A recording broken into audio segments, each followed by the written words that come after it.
So you want to buy a laundromat. At first, it sounds like one of the easiest businesses you could own. Customers bring their clothes, they put them into machines, the machines run, and you collect the money. No complicated menu, no huge inventory, no food going bad. And unlike many businesses, people don't stop needing clean clothes when the economy gets worse. Sounds like easy money, right?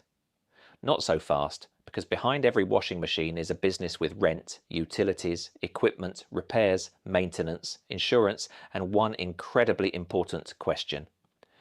How many customers do you actually need every day to make the numbers work? Today, we're breaking down the real economics of owning a laundromat. The first thing that makes laundromats interesting is repeat customers.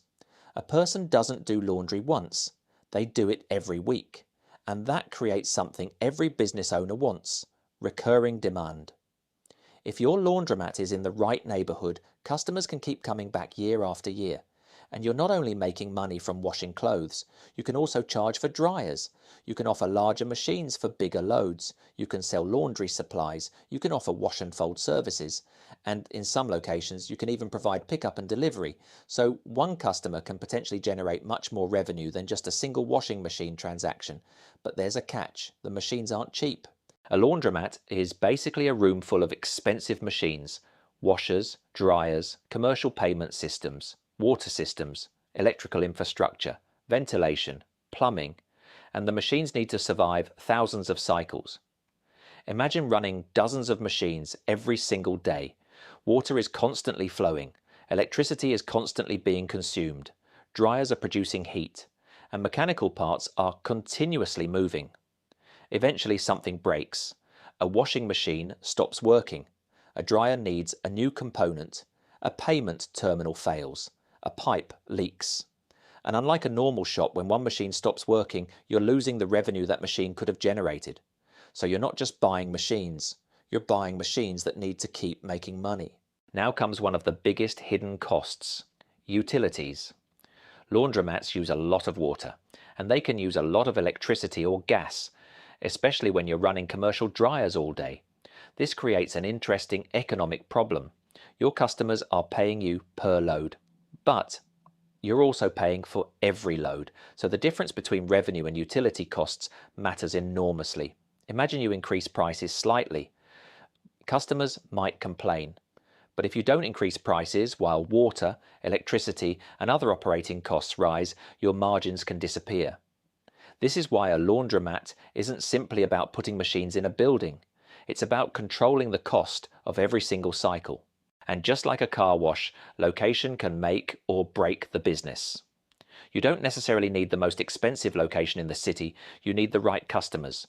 A neighborhood with lots of renters can be extremely valuable. Why? Because many renters don't have their own washer and dryer. Apartment buildings can create a huge potential customer base. But accessibility matters too. Is there parking? Can customers easily get inside?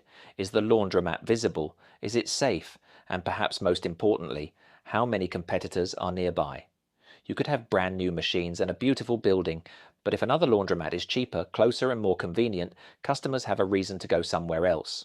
Now let's look at how the money actually comes in. The basic model is simple. Customers pay to wash, customers pay to dry. But smart operators can increase the average customer value. Larger machines can charge more. Premium machines can generate more revenue per cycle. Wash and fold services can create another revenue stream. Laundry products can generate additional sales. And pickup and delivery can turn a simple laundromat into a much larger service business. This is where the economics become interesting. You're taking the same physical location and trying to generate more revenue from every customer who walks through the door. But there's another issue people often ignore: competition. If three laundromats are fighting for the same customers, prices can become the battlefield. One business lowers prices, another responds, and suddenly everyone is making less money. Then you have equipment failures, rising utility costs, rent increases, insurance, cleaning, security, and eventually machines need to be replaced. So when someone says a laundromat is passive income, be careful. The machines may be doing the washing. The business still needs management. So, is owning a laundromat worth it? It can be.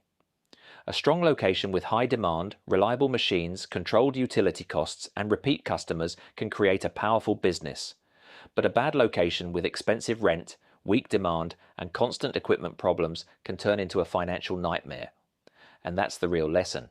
The money isn't in the washing machines, it's in the economics behind them. You're buying equipment, you're buying a location, you're buying access to customers, and you're trying to turn every wash and every dry cycle into profit. So before you look at a laundromat and think, I could own that, ask yourself, how many loads would I need every day to make this business worth owning? Because once you understand that number, you start seeing laundromats very differently. That's the economics of owning a laundromat. And for more videos breaking down the hidden economics behind businesses, money, and everyday life, subscribe to Outlay Costs.